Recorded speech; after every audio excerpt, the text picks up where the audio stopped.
Well, I can't believe I haven't done my own Smith chart video with the NanoVNA, so here we go. First, we're going to look at resistors along the real axis.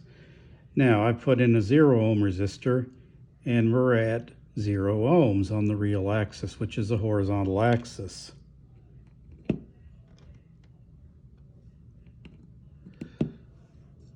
I put in about 25 ohms, but I'm using 5% resistors, so they're not precise. And you can see we're about a quarter of a way towards the middle.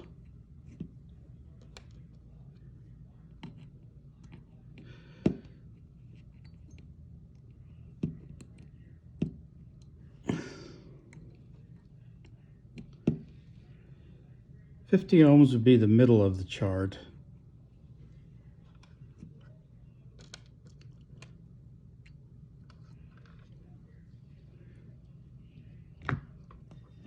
And 75 ohms is about 3/4 of the way to the right. And open is all the way to the right.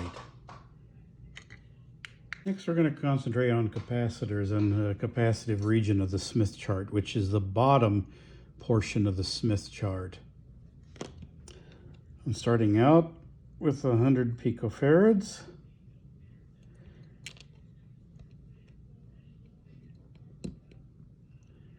Now, does a fairly decent job of measuring it there.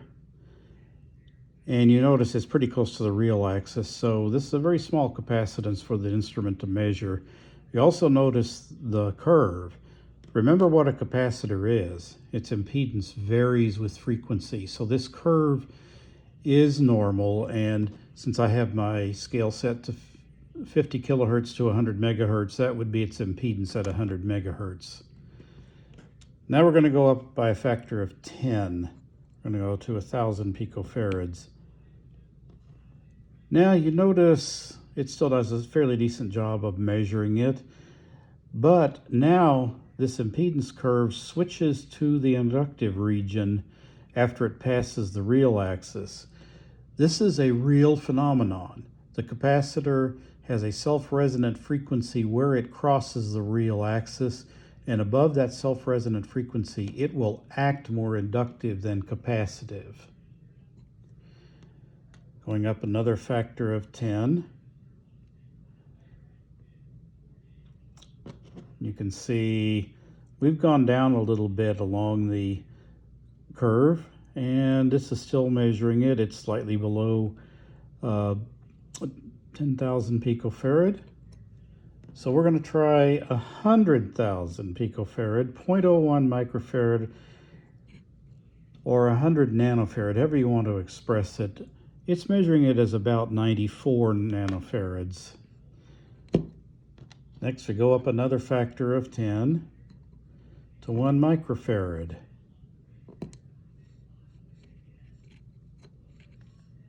I lost the lead here. Hold on. There we go. Now it's almost all the way around this curve up to the real axis. It's measuring it as a little below 1 microfarad. So you have an effective measurement range with the NanoVNA of about 100 picofarad to 1 microfarad. You can get closer, but remember, if you get too close to the real axis, you're going to hit a singularity where the mathematics is switching from capacitance to inductance, and you might not get the most accurate result.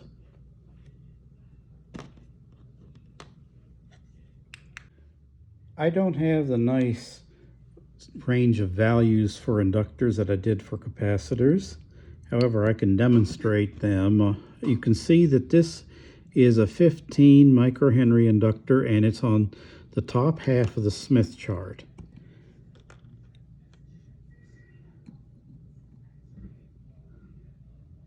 Here's a 33.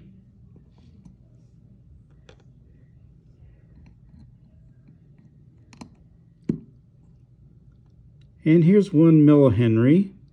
You can see we're almost all the way to the real axis. in all practicality, here's an 8 millihenry. And you can see it's very, very close to the real axis. So I would say 10 millihenry is probably the top inductance you can measure with the NanoVNA. Now, for some capacitors from a recap job that I did on my father's amplifier. This is a 10 microfarad capacitor. And you can see that it's measuring 8.97, 8.33. These things are 20% tolerance, so that's probably acceptable. It's got a little under 2 ohms equivalent series resistance. So this capacitor, even though it was replaced, is still good. It's also 45 years old. I don't want to take a chance on any capacitor that's 45 years old. Now, for what can go wrong? This was also out of my father's amplifier, and you can see that it has problems.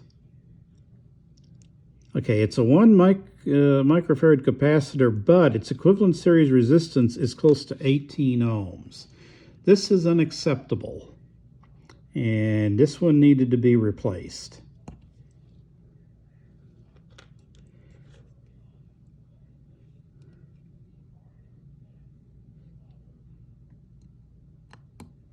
Next, we have a 100 microfarad capacitor. Oops!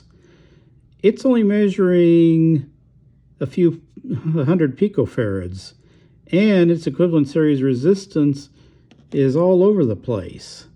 This is a bad capacitor. It's dried out inside, and it no longer is performing as it should. And there are even worse things that can happen. This is another 100 microfarad capacitor, and it's got the same type of issue. It's not measuring 100 microfarads at all, and its equivalent series resistance is K ohms.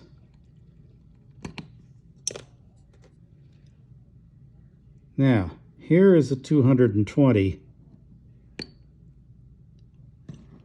It too is not measuring 220 microfarads. It's defective. And this one, these are shrink wrap plastic labels, and you can see it's been hot. And the shrink wrap is actually starting to migrate down the sides. But just to measure it, I'm putting it on the NanoVNA. And it too is not measuring 220 microfarads. And so there is the NanoVNA doing various impedances and being used to diagnose capacitors from a capacitor replacement job in a piece of electronics. Hope you enjoyed.